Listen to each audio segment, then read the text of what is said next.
मैं बात कर रहा था कि जो बंगाल है, जिस टाइम पीरियड की हम लोग बात कर रहे हैं, उस टाइम में बंगाल आज के प्रेजेंट डे का West Bengal state plus Bangladesh plus Bihar और उड़ीसा, ये सारा क्षेत्र उस समय का बंगाल राज्य था। और यहाँ से इसके वेस्ट से गंगा और उसकी ट्रिब्यूटरीज, और इसके ईस्ट से ब्रह्मपुत्र और उसकी ट्रिब्यूटरीज, इन दोनों का संगम गंगा और ब्रह्मपुत्र का ये बंगाल क्षेत्र में होता है। और यहाँ पे एक सुंदरबन डेल्टा बनता है, और ये तो आपको पता ही होगा। तो ये पूरा जो बंगाल का क्षेत्र था, ये काफी फर्टाइल था, क्योंकि गंगा और ब्रह्मपुत्र के रिवर्स से ये संचित था। इस वजह से ये काफी फर्टाइल था और यहाँ पे कृषि अच्छी होती थी। कृषि के साथ साथ इस क्षेत्र में ट्रेड अच्छा होता था, क्योंकि यहाँ पे बिहार में सॉल्टपीटर, ओपियम और भी बहुत सारे टेक्सटाइल इंडस्ट्रीज थे। बंगाल में जूट इंडस्ट्री है, तो ये क्षेत्र जो है, यहाँ पे इंडस्ट्रीज भी काफी थी। प्लस यहाँ से इजीली ट्रेड भी हो सकता था, क्योंकि यहाँ पे पोर्ट्स हैं, बंगाल के बे ऑफ बंगाल से जुड़ा हुआ है, तट है। तो इस तट के थ्रू यहाँ से ट्रेड होते हुए ये जो बर्मा, म्यांमार और मलेशिया वाले रीजन में जा सकता था इजीली शिप्स के द्वारा। तो यानी ये एग्रीकल्चर और इंडस्ट्री बंगाल में काफी बृहद पैमाने पे था और काफी समृद्ध था। यानी उस टाइम बंगाल जो है काफी प्रॉस्पेरस क्षेत्र था मुगल साम्राज्य का। हम लोगों ने पहले चैप्टर में यूरोपियनों के आगमनों वाले चैप्टर में हमने डिस्कस किया था कि किस तरह बंगाल में ईस्ट इंडिया कंपनी अपनी फैक्ट्री स्टैब्लिश करती है। हमने बात की थी कि 1651 में जब बंगाल का गवर्नर शाइस्ता खान था, तो शाइस्ता खान से अनुमति लेके ईस्ट इंडिया कंपनी ने हुगली में अपना व्यापार प्रारंभ किया था। ये हम लोगों ने देखा था। उसके बाद 1698 में 3 गांव सूतानुती, गोविंदपुर और कालीकाटा, कालीकाटा को कहीं कहीं काली घाट भी लिखा रहता है। तो सूतानुती, गोविंदपुर और कालीकाटा, इन 3 गांवों को मिलाकर मॉडर्न डे कैलकाटा एस्टैब्लिश हुआ। और वहां पे इन्होंने, अंग्रेजी ईस्ट इंडिया कंपनी ने अपनी एक फोर्ट एस्टैब्लिश की, और उस फोर्ट का नाम था फोर्ट विलियम, जो 1700 में एक ईस्टर्न प्रेसिडेंसी वहां पे एस्टैब्लिश हुई, और सर चार्ल्स आयर वहां के पहले प्रेसिडेंट थे। ये सारा हम लोग डिस्कस कर चुके थे पहले चैप्टर में। तो यानी हम देखते हैं कि 1700 तक आते आते बंगाल में अंग्रेजी ईस्ट इंडिया कंपनी अपना पैर जमा चुकी थी। यहाँ पे उसकी बहुत सारी फैक्ट्रीज थी, जैसे कासिम बाजार में फैक्ट्री थी, हुगली में फैक्ट्री थी, कैलकाटा में फैक्ट्री थी, पटना में फैक्ट्री थी। तो इस टाइम पीरियड तक इंग्लिश ईस्ट इंडिया कंपनी का ट्रेड बंगाल में काफी प्रॉस्पेरस स्टेज में था। दूसरी तरफ हम बात करते हैं कि 1705 में जब औरंगजेब मुगल शासक था, तो 1705 में मुर्शीद कुली खान को बंगाल का गवर्नर बनाकर नियुक्त किया गया। मुर्शीद कुली खान। फिर 1707 में औरंगजेब की मृत्यु हो जाती है, और हमने बात की थी कि किस तरह जो रीजनल पावर्स थी, जो क्षेत्रीय शक्तियां थी, वो धीरे धीरे स्वायत्त हो रही थी, धीरे धीरे स्वतंत्र हो रही थी, और मुगल साम्राज्य से अपने आप को धीरे धीरे अलग कर रही थी। औरंगजेब की मृत्यु के बाद जो उसके उत्तराधिकारी हुए, जो उसके सक्सेसर्स हुए, वो उतने स्ट्रांग नहीं थे, उतने एफिशिएंट नहीं थे कि इस विस्तृत मुगल साम्राज्य पर जो कंट्रोल होना चाहिए, जो अनुशासन होना चाहिए, वो इस पर रख पाते। और इसी कमी के कारण जो रीजनल पावर्स थी, वो धीरे धीरे स्वतंत्र हो रही थी। हमने बात की थी कि किस तरह मराठा स्वतंत्र हो रही थी साउथ में। निजाम हैदराबाद का, आसफ जा, उसने हैदराबाद में एक स्वतंत्र शासन आरंभ कर दिया था। कर्नाटक हम लोगों ने देखा ही था कि आरकोट का नवाब जो था उस टाइम कैसे अपने आप को स्वतंत्र कर रहा है। सिख, पंजाब के क्षेत्र में सिख धीरे धीरे स्वतंत्र हो रहे हैं। और इसी तरह बंगाल में जो है मुर्शीद कुली खान, यहाँ का गवर्नर, वो अपने आप को मुगल साम्राज्य से स्वतंत्र घोषित करता है। हालांकि पूरी तरीके से ये लोग स्वतंत्र नहीं हो रहे थे, अभी भी मुगल साम्राज्य को अपनी जो रेवेन्यू थी, वो लोग ईयरली रेवेन्यू दे रहे थे, लेकिन बाकी चीजों में यानी कंट्रोल और एडमिनिस्ट्रेशन में ये लोग इंडिपेंडेंटली डील कर रहे थे। और इस वजह से इनको मतलब स्वायत्त या स्वतंत्र कहा जाता है। तो मुर्शीद कुली खान ने बंगाल में एक स्वतंत्र राज्य स्थापित किया। मुर्शीद कुली खान ने बंगाल में जो ये उड़ीसा वाला क्षेत्र है इसको भी ऐड कर दिया।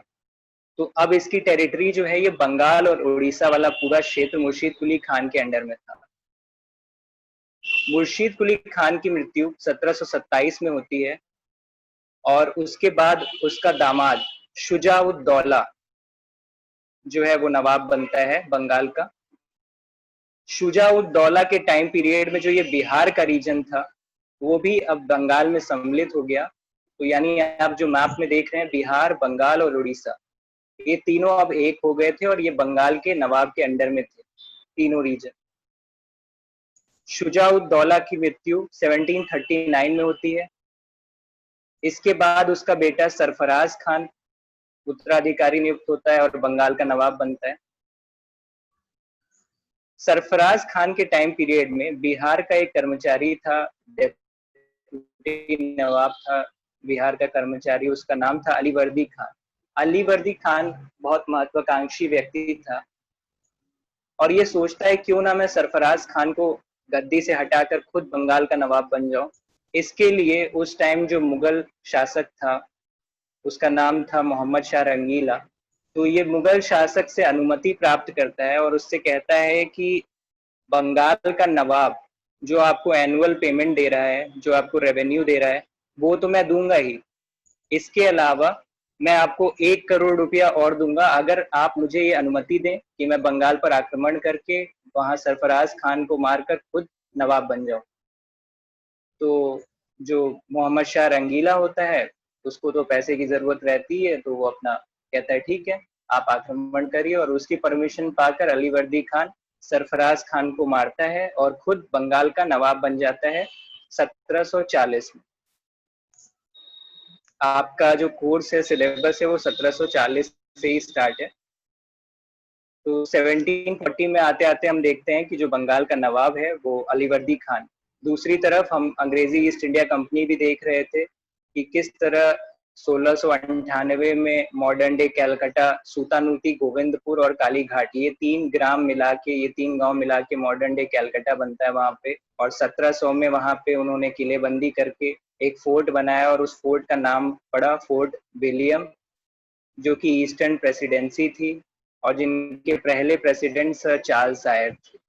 इसके बाद हम लोगों ने एक चीज और डिस्कस की थी फर्स्ट चैप्टर में, वो था 1717 का फरुख सियर का फरमान, फरुख सियर्स फरमान ऑफ 1770। हम लोगों ने डिस्कस किया था कि 1714 में फरुख सियर जो मुगल शासक था 1714 में, उसके दरबार में एक अंग्रेजी मिशन जिसके अध्यक्ष सरमैन थे, जॉन सरमैन, ये 1714 में मुगल दरबार में ये अंग्रेजी मिशन जाता है।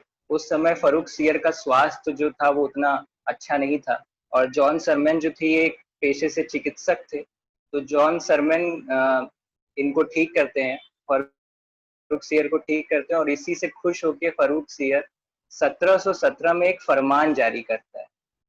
इस फरमान को ईस्ट इंडिया कंपनी का मैग्ना कार्टा कहा जाता है। ईस्ट इंडिया कंपनी की मैग्ना कार्टा की संज्ञा दी जाती है इस फरमान को। इस फरमान के द्वारा ईस्ट इंडिया कंपनी को कुछ विशेषाधिकार मिले थे। ये हम लोग पहले भी डिस्कस किया था हम लोगों ने कि 3000 रुपए वार्षिक पेमेंट, ईस्ट इंडिया कंपनी को 3000 रुपए वार्षिक पेमेंट देना होता था मुगल एम्परर को, और इस वार्षिक पेमेंट के बदले में ये लोग ड्यूटी फ्री ट्रेड कर सकते थे बंगाल के रीजन में, बंगाल, बिहार और उड़ीसा के रीजन में ड्यूटी फ्री ट्रेड कर सकते थे। यानी इनको कोई एडिशनल कस्टम ड्यूटी या कोई टैरिफ ट्रेड करते टाइम नहीं देना होता था। 3000 रुपए वार्षिक दो और उसके बदले में आप आराम से मुक्त व्यापार करो बंगाल, बिहार और उड़ीसा में। दूसरा इनको अधिकार मिला था कि ये ड्यूटी फ्री ट्रेड करने के लिए ये लोग दस्तक जारी कर सकते थे। दस्तक क्या होता था? एक ट्रेड पास होता था।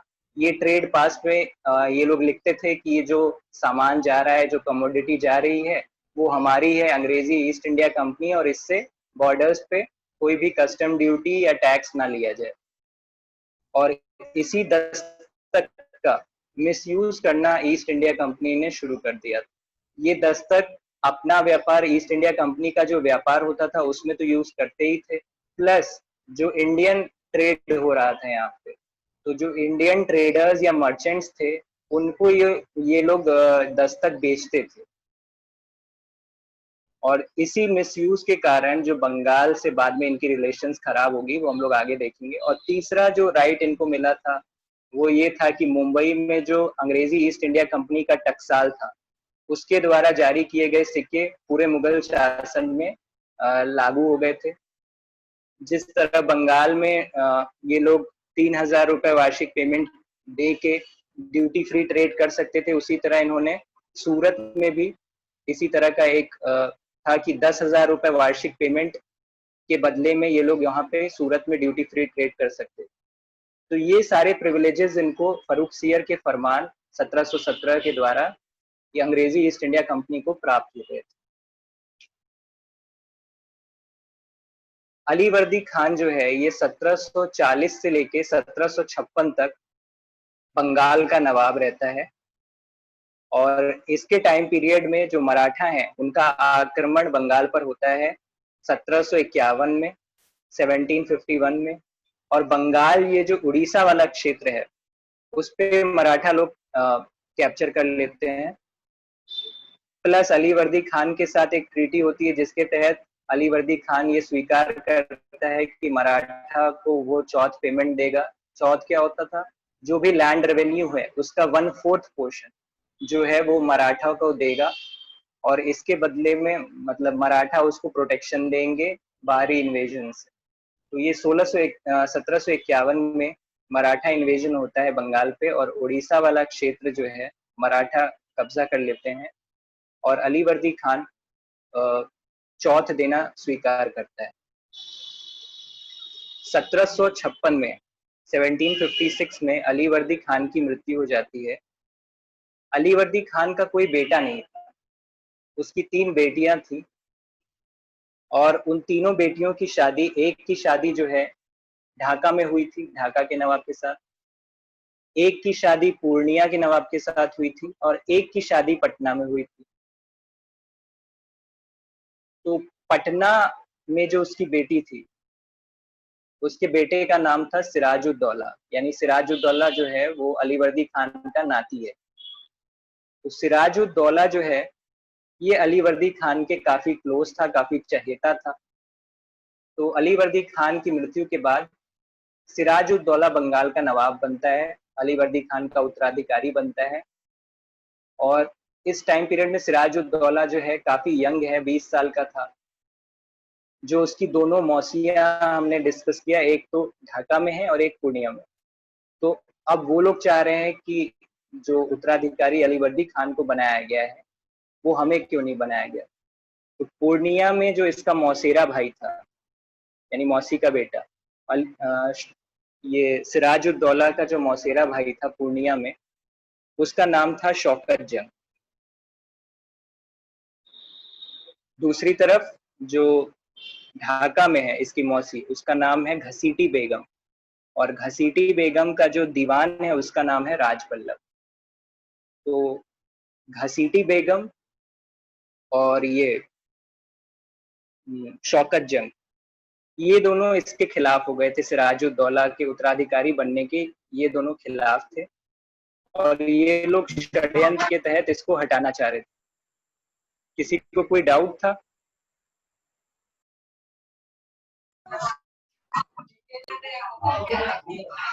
प्लीज म्यूट कर लिया करिए, अगर कोई डाउट हो तो अनम्यूट करिए। सर ढाका में कौन कौन था? जी सर ढाका में सर कौन कौन था सर? ढाका में इसकी यस मौसी सर। थी, ढाका में इसकी मौसी थी, और मौसी का नाम था घसीटी बेगम, और घसीटी बेगम का जो दीवान था उसका नाम था राजबल्लभ। ठीक है, thank you sir.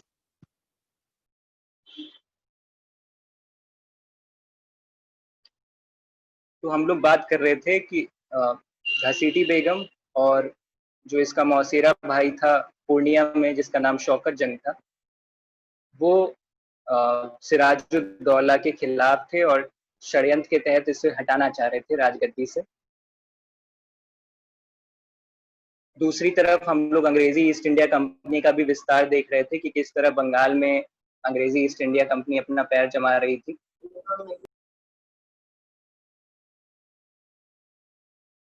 Participants please unmute कर लीजिए अपने आप को।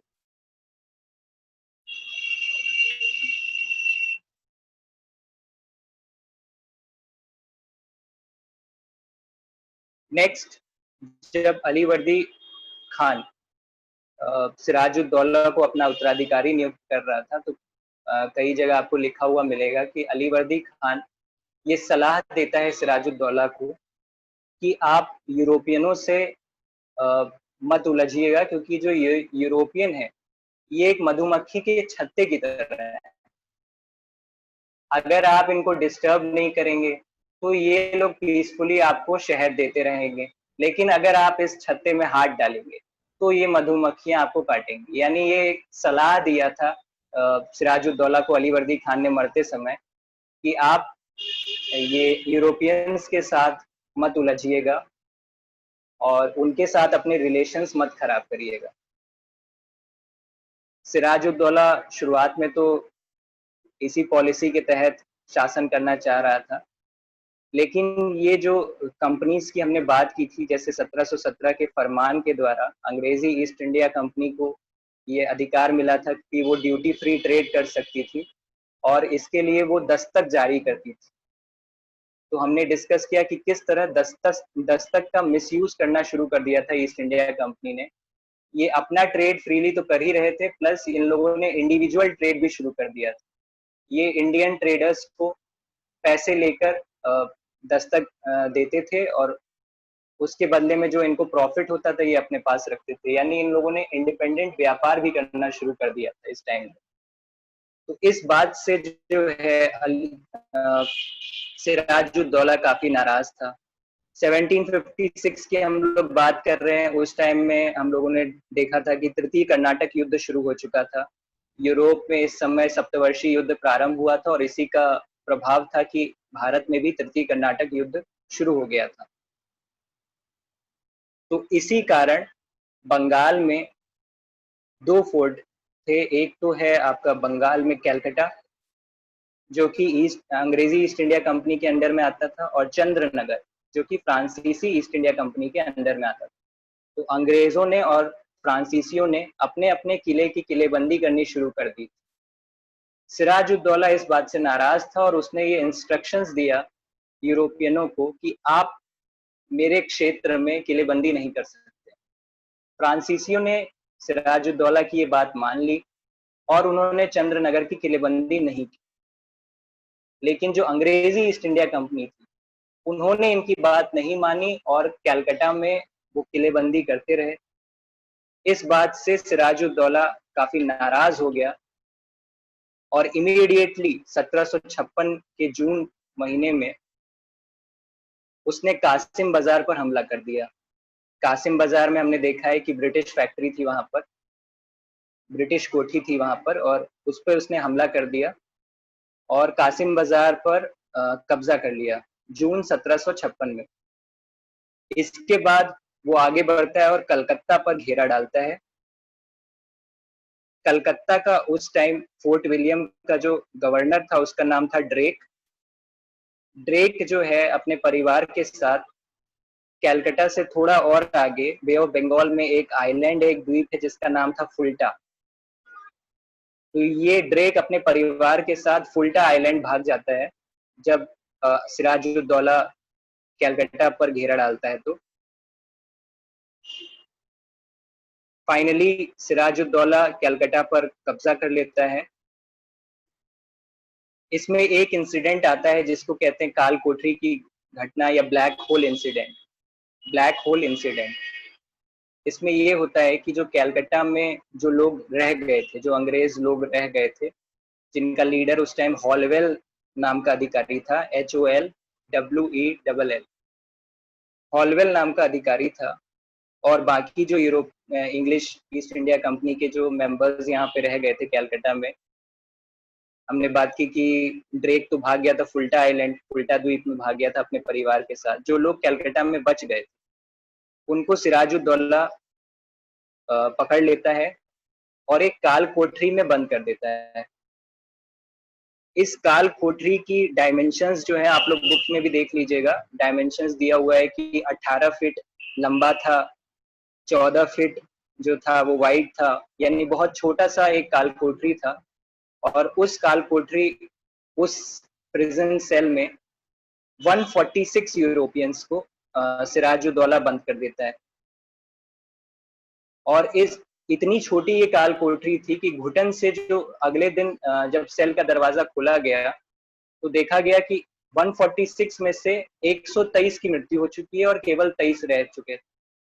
केवल 23 जीवित बचे और 123 घुटन के मारे मर चुके। तो ये हॉलवेल जो है, हॉलवेल जिंदा बच जाता है और हॉलवेल जब वापस इंग्लैंड जाता है तो अपनी डायरी में इस घटना का उल्लेख करता है। उस टाइम के जो बाकी कंटेम्पररी हिस्टोरियंस हैं उन्होंने इस घटना का उल्लेख कहीं नहीं किया है। तो ये बात सत्य थी या झूठ थी, ये कहना थोड़ा कठिन है। हॉलवेल ने अपनी डायरी में इस घटना का उल्लेख किया था जिसको ब्लैक होल इंसिडेंट या काल कोठरी की घटना कहते हैं। ये शॉर्ट नोट में अक्सर आप लोगों से पूछा जाता है। तो इस बात से इंग्लिश ईस्ट इंडिया कंपनी जो मद्रास में जो प्रेसिडेंसी थी वहां के लोग भी काफी नाराज होते हैं। एक जन आक्रोश बनता है सिराजुद्दौला के खिलाफ और मद्रास से एक सेना भेजी जाती है कैलकाटा।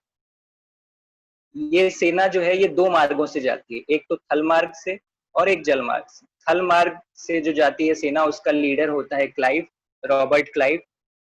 रॉबर्ट क्लाइव के बारे में हम लोगों ने सेकेंड कर्नाटिक वॉर में भी देखा था।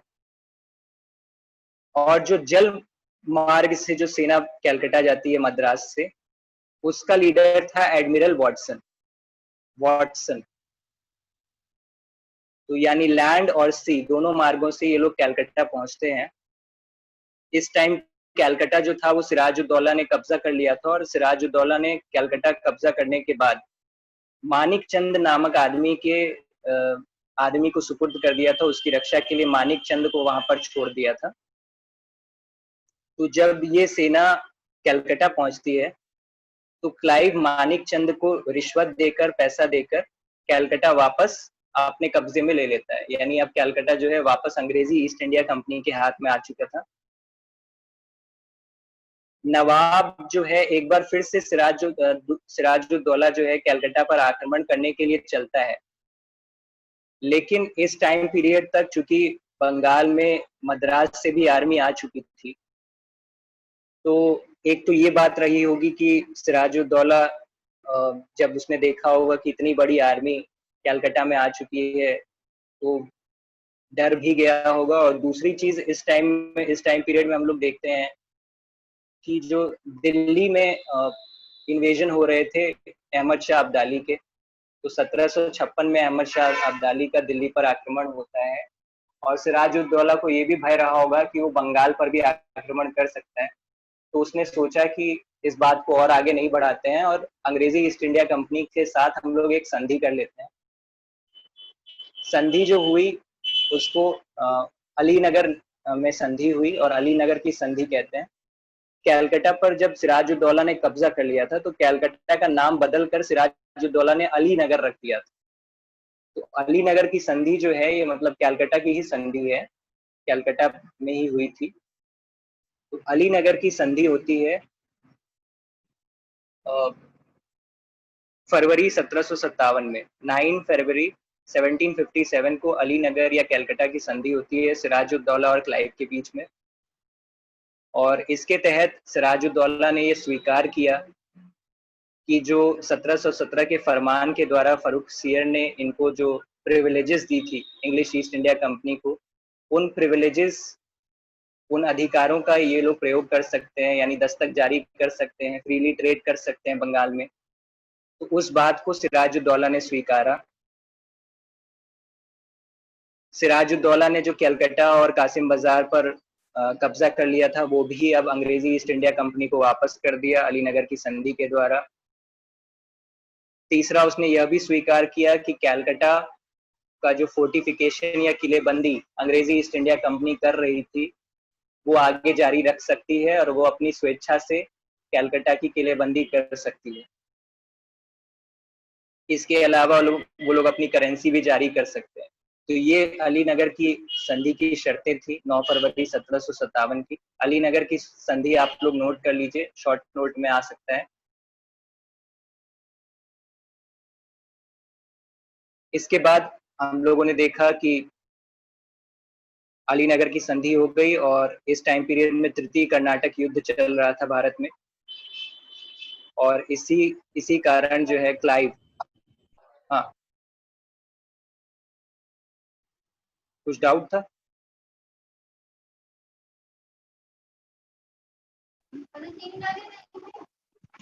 प्लीज अनम्यूट कर लीजिए।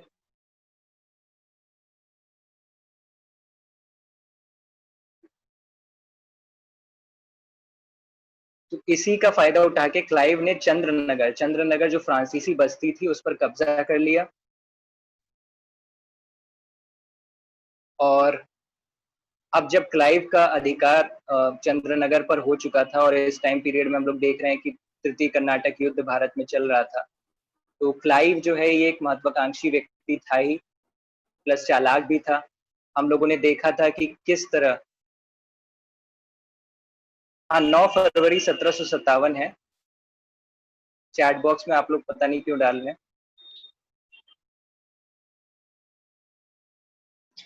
सर, हाँ सर अलीनगर की जो ट्रीटी हुई उसमें सिराजुद्दौला को क्या फायदा हुआ?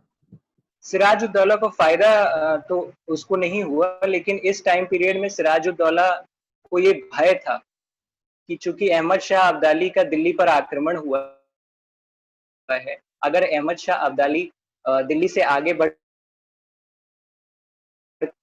तो सिराजुद्दौला अगर इस टाइम पीरियड में फ्रांसीसियों और अंग्रेजों से उलझा रहेगा, तो वो कैसे मतलब उस आक्रमण का सामना कर पाएगा। तो वो चाहता था कि peace relations English East India. दूसरा कारण, मराठा जो थे वो जब वहां पे दिल्ली में हार चुके थे, दिल्ली में तो खैर आगे हारते हैं 1761 में, मराठा इस टाइम में काफी स्ट्रांग थे और उड़ीसा पर तो उन्होंने कब्जा कर ही लिया था। तो क्या पता वो बिहार और बंगाल पर भी फिर से आक्रमण कर रहे हैं और ये क्षेत्र अपने अधिकार में ले लें। प्लस हम लोगों ने बात की थी कि सिराजुद्दौला जो है वो 20 साल का है और उसके खिलाफ ऑलरेडी एक कॉन्स्पिरेसी चल रही थी, जिसमें उसकी मौसी घसीटी बेगम भी शामिल थी, उसका मौसेरा भाई जो है वो भी शामिल था। प्लस इसके जो नोबल्स थे, जो सिराजुद्दौला के नोबल्स थे, वो भी इससे खुश नहीं थे, क्योंकि कहा जाता है कि ये एंटी हिंदू पॉलिसी फॉलो कर रहा था, और इस वजह से जो हिंदू जमींदार या हिंदू मर्चेंट्स वहां के थे, जैसे महाराजा कृष्णचंद्र थे और भी जगत सेठ और भी थे, तो ये बैंकर्स और ये हिंदू मर्चेंट्स भी सिराजुद्दौला से खुश नहीं थे और वो लोग इसे रिप्लेस करना चाह रहे थे। तो इस बात की भनक सिराजुद्दौला को भी कहीं ना कहीं थी और इस वजह से उसने अलीनगर की संधि इंग्लिश ईस्ट इंडिया कंपनी के साथ की। Clear? Yes sir, thank you. तो हम लोग आगे बात करते हैं कि जब इंग्लिश ईस्ट इंडिया कंपनी का अलीनगर की संधि हो चुकी थी और चंद्रनगर पर क्लाइव ने कब्जा कर लिया था, तो हम लोगों ने कल भी तृतीय कर्नाटक युद्ध में देखा था कि क्लाइव किस तरह 1759 में एक सेना थल मार्ग से कर्नल फोर्ड के निर्देशन में, ये जो नॉर्दर्न सरकार वाला रीजन हम लोगों ने डिस्कस किया था कि नॉर्दर्न सरकार वाले रास्ते से हैदराबाद और कर्नाटक भेजता है कर्नल क्लाइव, कर्नल फोर्ड के अंडर में। तो हम लोगों ने ये बात डिस्कस की थी 1759 में ये घटना होती है और किस तरह मसूलीपट्टनम पर अधिकार कर लेता है कर्नल फोर्ड और फ्रांसीसी इस वजह से हार जाते हैं और हैदराबाद पर अंग्रेजी ईस्ट इंडिया कंपनी का प्रभाव हो जाता है। तो ये तो 3 साल आगे की घटना थी, 1759 की घटना थी, लेकिन इस टाइम पीरियड में कहीं ना कहीं क्लाइव को भी ये डर था कि इस टाइम पीरियड में हैदराबाद पे किसका अधिकार था। बुस्सी उस टाइम हैदराबाद में था और फ्रांसीसी प्रभाव था, नॉर्दर्न सरकार वाले रीजन जो था वो फ्रांसीसियों के अधिकार में था। तो कर्नल फोर्ड के नेतृत्व में जो 3 साल बाद क्लाइव एक सेना भेजता है, तो इसका उल्टा तो फ्रांसीसी भी कर सकते थे ना। फ्रांसीसी भी अगर चाहते तो नॉर्दर्न सरकार वाले रीजन से बंगाल एक सेना भेज देते 1757 में, और बंगाल में जो कलकत्ता पर अधिकार कर लेते। यानी इसका उलट हो सकता था, जो हम लोगों ने तृतीय कर्नाटक युद्ध में देखा, जो फ्रांसीसी असफलता का कारण सिद्ध हुआ, इसका उलट 1757 में हो सकता था, क्योंकि इस टाइम पीरियड में हैदराबाद में फ्रांसीसी प्रभुत्व था, नॉर्दर्न सरकार वाले रीजन में फ्रांसीसी अधिकार था। तो कहीं ना कहीं क्लाइव को ये भय रहा होगा, और इस वजह से अगर उसको ये भय था कि अगर सिराजुद्दौला और फ्रांसीसियों में गठबंधन हो जाए, अगर इन दोनों में दोस्ती हो जाए, फ्रांसीसियों और सिराजुद्दौला में, तो इन दोनों की कंबाइंड स्ट्रेंथ जो होगी, जो इन लोगों की सम्मिलित सेना होगी, वो अंग्रेजों को बंगाल से हटा सकती है। तो क्लाइव इस बात से भयभीत था, और वो चाहता था कि जो सिराजुद्दौला के खिलाफ जो षड्यंत्र चल रहा है, जो इसके खिलाफ षड्यंत्रकारी है, उसके साथ एक एग्रीमेंट कर लिया जाए और सिराजुद्दौला को गद्दी से हटा दिया जाए। आई थिंक 1 मिनट बाद आप लोग का सेशन एंड हो जाएगा, तो आप लोग फिर से रीज्वाइन कर लीजिएगा अगर ऐसा हो तो क्लाइव जो है एक कॉन्स्पिरेसी करता है, एक षड्यंत्र करता है, और इस षड्यंत्र में जो जगत सेठ और जमींदार की अभी अभी हमने बात की, क्योंकि वो लोग नवाब की एंटी हिंदू पॉलिसी से नाराज थे, इस वजह से जगत सेठ और बाकी जमींदार, जिसमें महाराजा कृष्णचंद, ये नादिया का जमींदार था, जगत सेठ जो थे, ये कलकत्ता के बैंकर्स को जगत सेठ कहा जाता था, तो ये लोग इस कॉन्स्पिरेसी में शामिल हो गए क्लाइव के साथ। इस कॉन्स्पिरेसी के तहत ये तय किया गया कि नवाब सिराजुद्दौला का जो सेनापति था, उसका नाम था मीर जाफर। मीर जाफर जो था, ये अलीवर्दी खान की बहन थी, और उसका ये पति था मीर जाफर। तो मीर जाफर सिराजुद्दौला का सेनापति था, और जो क्लाइव ने जो षड्यंत्र रचा, उसमें ये कहा गया कि मीर जाफर को सिराजुद्दौला के बदले बंगाल का नवाब बनाया जाएगा, और इसके बदले में मीर जाफर जो है ईस्ट इंडिया कंपनी को पैसे देगा, और जो युद्ध में जो खर्चा होगा, उस युद्ध खर्च को भी मीर जाफर उठाएगा। तो ये कॉन्स्पिरेसी क्लाइव रच रहा था। आप लोग फिर से रिज्वाइन कर लीजिएगा, अभी आई थिंक सेशन एंड हो जाएगा 2-3 मिनट में। तो ये कॉन्स्पिरेसी या ये षड्यंत्र रचा गया, और इसके तहत ये डिसाइड हुआ कि मीर जाफर जो है, ये जो भी युद्ध का खर्चा होगा वो तो उठाएगा ही, प्लस 50 लाख रुपए और भी देगा अंग्रेजी ईस्ट इंडिया कंपनी को। इसके अलावा उन लोगों को कुछ क्षेत्र भी देगा। हुगली के पास ये अधिकार देगा कि हुगली के पास अंग्रेजी ईस्ट इंडिया कंपनी अपनी किलेबंदी कर सके, और फ्रीली बंगाल, बिहार और उड़ीसा में ट्रेड कर सके। ये सारी शर्तें उसने मीर जाफर ने मानी। इस जब ये षड्यंत्र रचा जा रहा था, तो इस टाइम एक कलकत्ता का मर्चेंट था, उसका नाम था अमीचंद। अमीचंद जो है, ये कहता है कि अगर आप लोग मुझे एक्स्ट्रा पैसा नहीं देंगे, अगर ये जो शर्त आप लोगों ने रखी है, और जो पैसा आप लोग को मिल रहा है, इसका 5% अगर आप मुझे नहीं देंगे, अगर मुझे अलग से पैसा नहीं देंगे, तो ये सारी बातें मैं जाके सिराजुद्दौला को डिस्क्लोज कर दूंगा। ये अमीचंद ने धमकी दी क्लाइव को।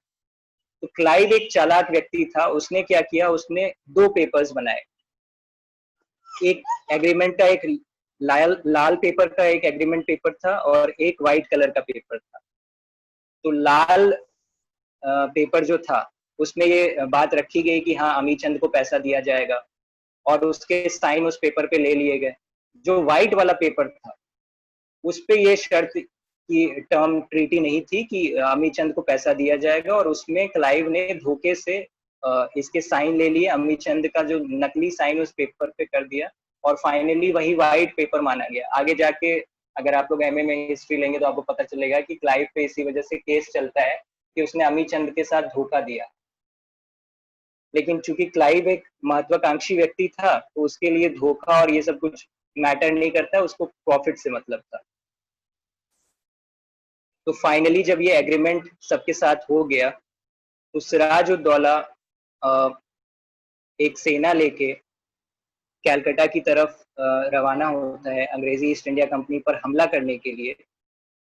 उसके उस टाइम 4 कमांडर होते हैं, मीर जाफर, राय दुर्लभ, यार लुत्फ खान और मीन मोइनुद्दीन खान। इनमें से जो 3 कमांडर्स थे वो तो अंग्रेजी ईस्ट इंडिया कंपनी के साथ ही थे। उन्होंने एग्रीमेंट के तहत उन्होंने ये स्वीकार कर लिया था कि हम लोग आप लोग को सीक्रेटली सपोर्ट करेंगे। तो फाइनली प्लासी नाम की जगह पर, प्लासी जो था, प्लासी में एक आम का बगीचा था, एक मैंग्रोव था, फॉरेस्ट था, उसमें झड़प होती है अंग्रेजी ईस्ट इंडिया कंपनी और सिराजुद्दौला की आर्मी के बीच में। 1757 23 जून 1757 को प्लासी की घटना होती है और एक छोटी सी मुठभेड़ होती है। बहुत कम सोल्जर्स मरते हैं क्योंकि आधी से ज्यादा सेना तो अब अंग्रेजी ईस्ट इंडिया कंपनी के साथ ही थी एग्रीमेंट के तहत। तो एक छोटी मुठभेड़ के बाद